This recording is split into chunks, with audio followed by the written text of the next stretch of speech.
Profundizar sobre este tema, la oposición surgida de parte de algunos establecimientos. Nos acompaña en CNN Chile el presidente de la Federación de Instituciones de Educación Particular, Jesús Triguero. Gracias por estar con nosotros, bienvenido. Muy buenas tardes. Buenas tardes.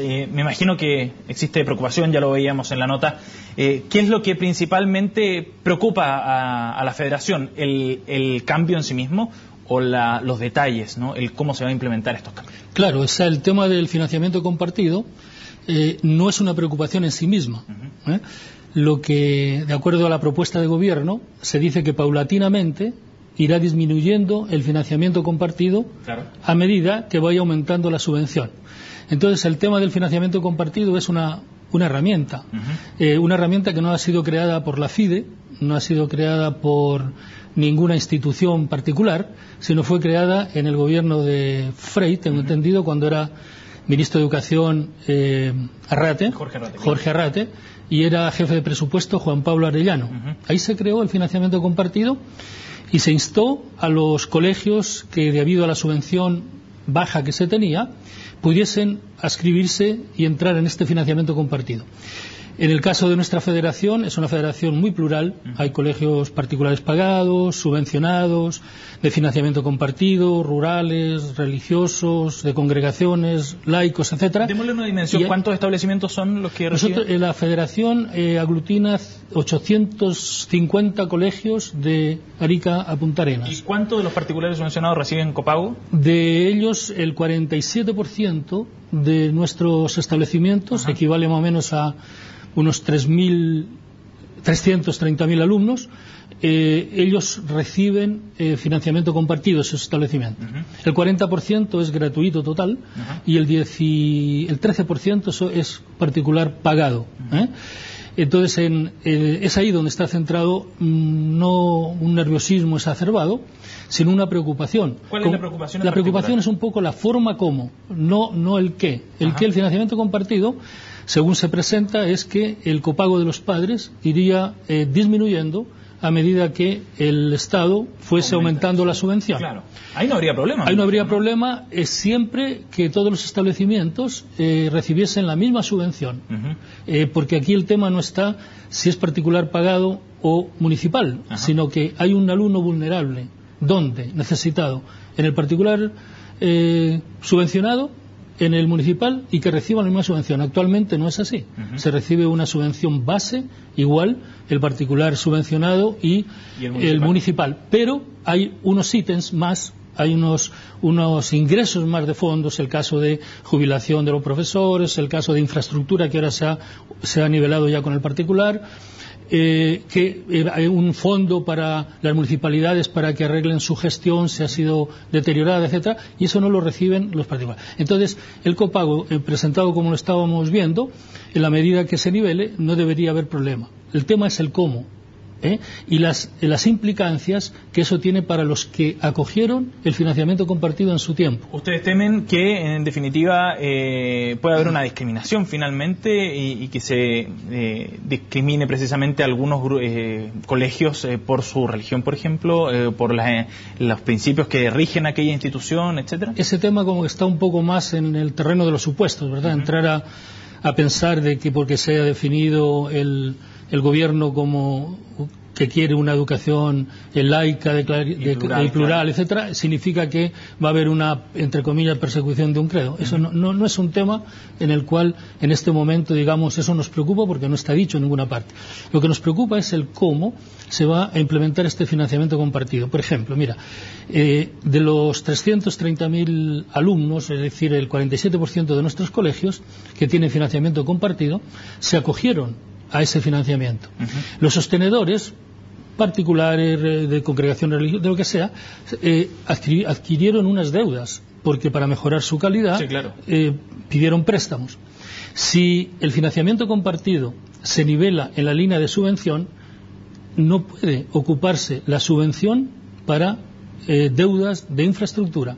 Y entonces los sostenedores están preocupados. Yo me he metido en una deuda, he contraído una deuda por estar adscrito al financiamiento compartido, y si no hay claridad en el cómo, no solamente que los vasos comunicantes se vayan nivelando en la forma que decíamos antes. Pero da la impresión, por lo que decía Valentina Quiroga, por ejemplo, lo escuchábamos en la nota recién de Nicolás Oyarzún, da la impresión de que eso va a ser un proceso gradual y que no debería haber ninguna brecha, ningún delta, ¿no? Ninguna diferencia entre lo que reciben actualmente por financiamiento compartido y la proporción en la que se aumente la subvención que se le entrega a los particulares. Claro. No, y yo creo que ese es el tema. O sea, el tema es el diálogo. Nosotros somos una federación de 66 años. ¿Se han reunido con ustedes desde el comando? Sí, el comando nos citó antes de...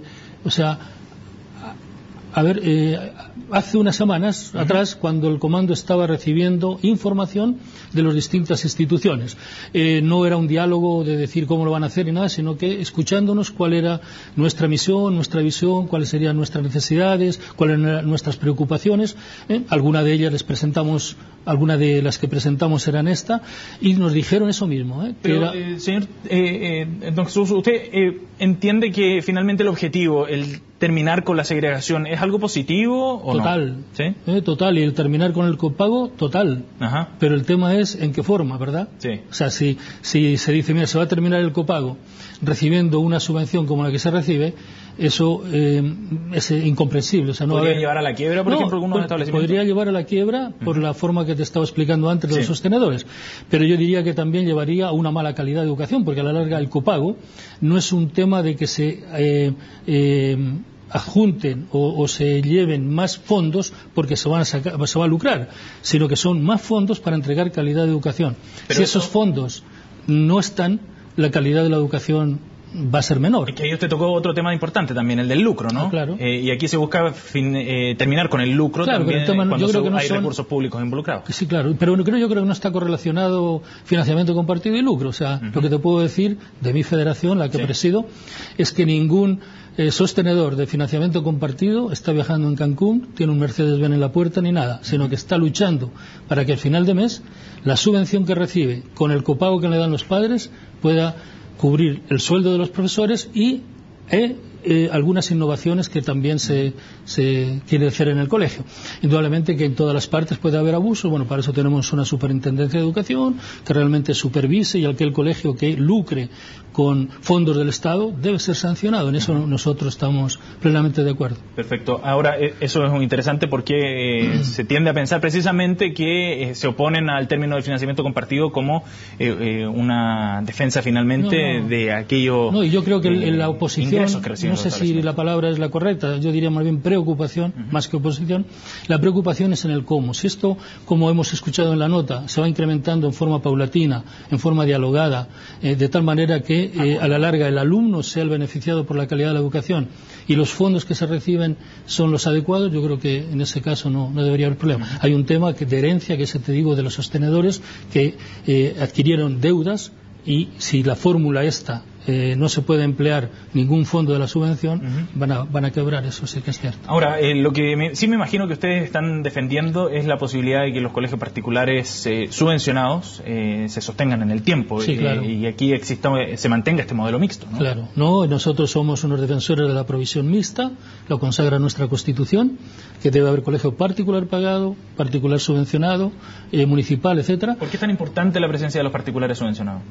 Porque no todos pueden pagar no todos pueden pagarse una educación. Pero podrían ser todos públicos también. Es como claro, pero el tema la ahí, otra opción, digamos. Claro, el tema es ahí. Yo no sé si iríamos en contra de la discriminación o estaríamos discriminando más, o haciendo todos igualitos es la fórmula. Nosotros creemos en una provisión mixta, que haya una educación particular pagada, que haya una educación municipal y al mismo tiempo que dentro de esa particular subvencionada, quien recibe fondos del Estado no lucre con los fondos del Estado, sino que dedique a educación. Y si hubo una fórmula de financiamiento compartido, vuelvo a repetirte, que fue presentada en un momento determinado histórico de Chile, se acogió, creo que ha sido un buen servicio a la educación, ha sido para mejorar la calidad de la educación con estos fondos que entregan los padres. ¿Usted siente que está en riesgo la educación particular subvencionada? No, porque incluso dentro de la propuesta de gobierno la educación particular siempre está respetada en esos términos. Sí. Sino que, si vuelvo a repetirte, no es tanto, yo creo que titulares que han ido apareciendo son más impactantes de lo que el fondo es. El fondo es que hay una preocupación por cómo se va a ir implementando se habla de que son 600 millones de dólares, ¿no es cierto?, lo que están aportando los padres a través del financiamiento compartido. Bueno, si el Estado dice, oye, pero este no es problema, estos 600 millones se aportan en vasos comunicantes, claro, a través de la subvención, oye, qué mejor que sea... Entonces el cómo es la preocupación más. Ahora, que el qué. A mí me llamaba la atención que usted no está muy de acuerdo entonces con la ministra Schmidt cuando ella decía si creen que terminar con el financiamiento compartido es la solución para terminar con la segregación, están equivocados, dice la ministra Schmidt. Y por lo que usted me explicaba, usted sí está de acuerdo como una herramienta el término del financiamiento compartido para combatir la segregación y la desigualdad. Sí, bueno, yo no sé si están en tan razón directa las dos cosas, que en la medida que haya más financiamiento compartido y más segregación. Yo te digo, en el financiamiento compartido de partida hay alumnos que no pagan absolutamente nada por la ley de SEP, de alumnos vulnerables. Sí. Hay becas entregadas por los colegios subvencionados con financiamiento compartido, y eso permite no segregar, sino que alumnos que no pudiendo estudiar, si no se les beca, si no se les tiene una ayuda de este tipo, no estarían estudiando en ese tipo de colegio. Y por otra parte, yo creo que hay que poner el termómetro a la opinión pública. La opinión pública, los padres prefieren la educación particular. En las encuestas de opinión que hay, así lo dicen. Pero quizás porque no tienen una alternativa pública fortalecida. Exactamente. O sea, el empeño que hay que tener es que la educación en Chile va a ser de calidad cuando la educación pública sea de calidad y la educación particular de calidad. Cuando la educación particular sea de calidad y la pública no, o viceversa, no estamos construyendo, estamos obligando al alumno a que opte por lo que tiene, pero no puede elegir libremente. Ahora, para avanzar en temas de calidad, se puede ir de la mano de las dos cosas, me imagino, ¿no? Avanzar en temas de financiamiento y de calidad, combatir la segregación y a la vez avanzar en temas de calidad. Y el tema de la inclusión, el tema de la inclusión y el tema de la calidad. O sea, la calidad no se juega en el marco regulatorio, si lucra, si no lucra, si selecciona, si no selecciona. La calidad de la educación se juega también dentro de la sala de clase con los componentes de la comunidad educativa, profesores bien empoderados, motivados, preparados, padres responsables de la educación, alumnos comprometidos en su aprendizaje. ¿Y cuál es la prioridad hoy día para Chile, cree usted? ¿Avanzar en calidad o en el combate a la segregación? Es que el tema de la segregación es un tema muy importante, pero creo que no le estamos apuntando al objetivo fundamental, que es la calidad de educación. La calidad de educación se juega dentro de la sala de clase, dentro del centro educativo.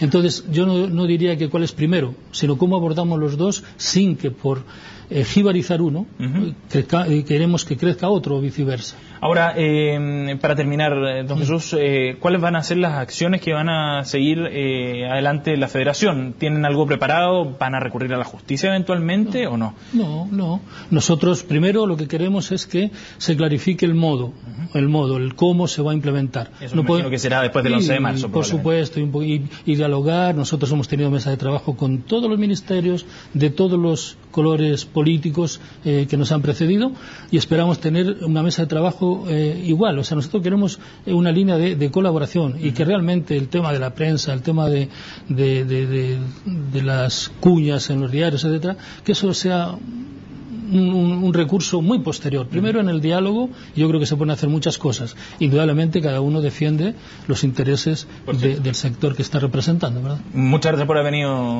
por conversar con CNN Chile. Muy amable. Muy amable, gracias. Buenas tardes.